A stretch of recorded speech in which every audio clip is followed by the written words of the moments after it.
Let's start with the setup. My leash and clicker are going to be in one hand and my treats are in the other.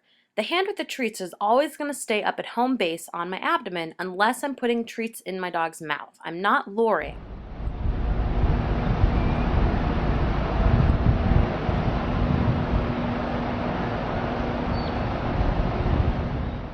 We want to maintain a J in the leash, so there's some slack hanging down, but it's not too much to trip on.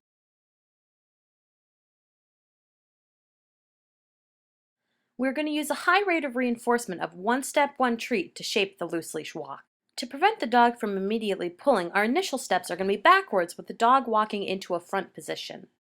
You'll notice I start outside, but in a boring place, and I'm using high-value treats. You may need to start inside in a less distracting environment.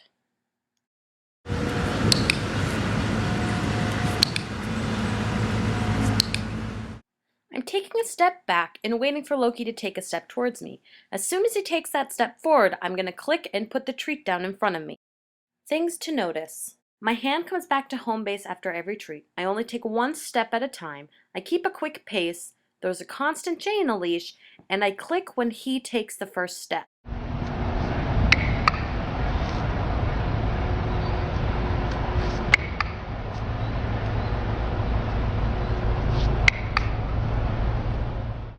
I practice backward steps until my dog is reliably following me around backwards. Then I add in sideways steps.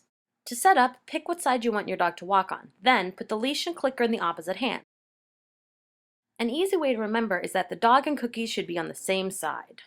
I start with the backward step, and then for a dog on the left, I'll take a step to the right, making sure to reward directly off the seam of my pants.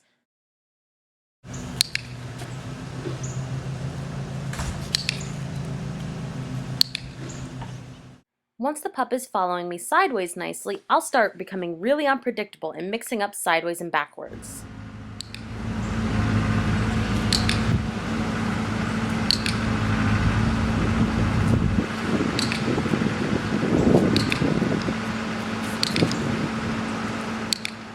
Things to notice, I still have my hand at home base, there's still a J in the leash, and I'm still going pretty quickly. Then, while being unpredictable, something magical happens. I start to take steps forward.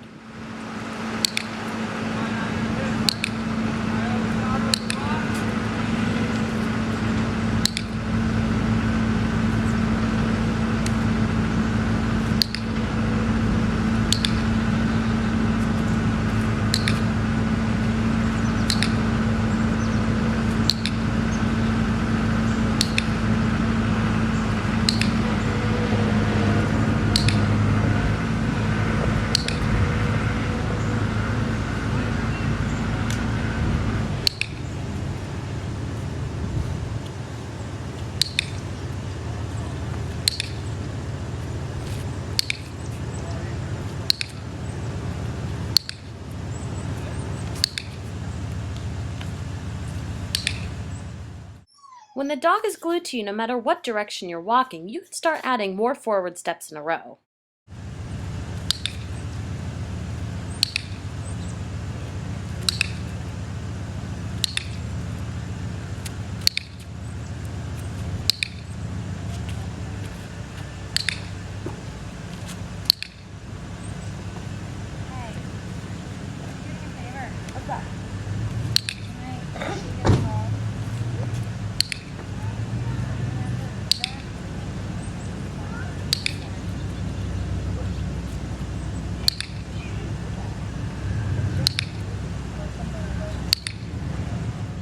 Things to notice, my hand is still going back to home base, there's still a J in the leash, and I'm still going quickly. When the dog is doing well adding forward steps, I will move to a more challenging environment and start way back at the beginning doing one step at a time backwards.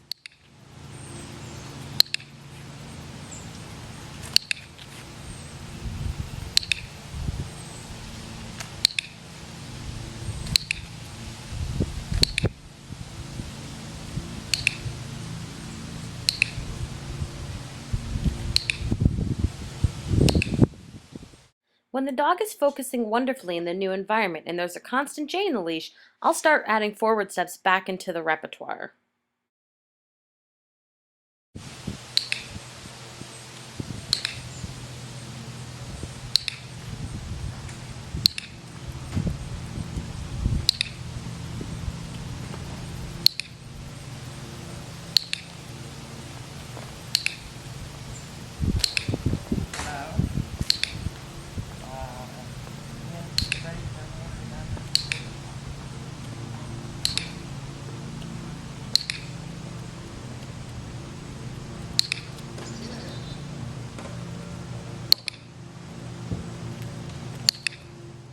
Things to notice: my hand still goes back to home base, there's a constant J in the leash, and there's a good flow.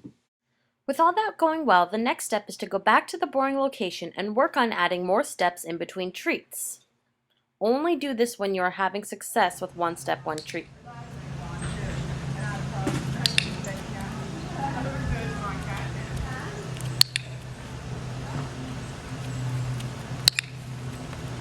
Good boy, let's go, come on, come on, come on, come on. Come on, come on, come on.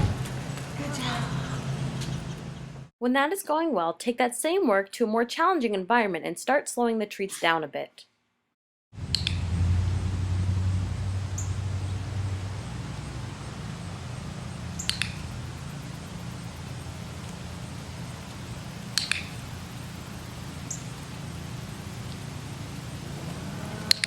Good boy. Nice job. Okay, go sniff. Go sniff.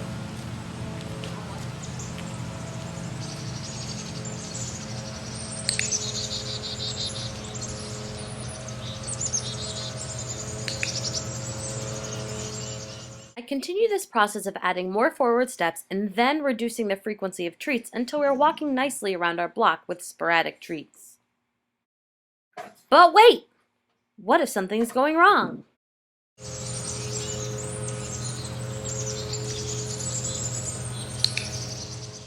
Here, you'll notice Loki's going to start to pull ahead of me, so all I'm going to do is stop and wait. I'll give him a chance to fix it himself. Sometimes he might need a little help to get back to me. After he comes back, he must walk forward a few steps before earning that reward. If this is happening more than once or twice in a row, you're probably going too fast, so go back to the previous step and work on that skill. Uh-oh, you'll notice here that Loki starts wrapping behind me. First I'm going to wait to see if he fixes himself, then I'm going to turn around and help him get back to where I need him to be. And then we continue forward. This move often happens as a result of inconsistent reward placement by the handler. Make sure that you always reward in the same place off the seam of your pants. If you don't always pay out in the same place, the dog doesn't know where to be. What if my dog doesn't even know I exist when he's outside? Well, that's a different training issue. You need to work on building default attention outside first, but you can still play these games inside to start. Many issues pop up as training sessions go too long. Dogs' brains get tired.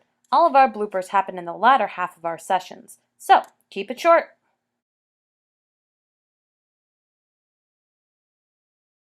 Here's a clip of Loki walking after 2 weeks of no training, but just managing his tendency to lunge and pull hard enough to walk on his back feet. He learned that pulling like a tank gets him nowhere. This is the closest thing to a before shot.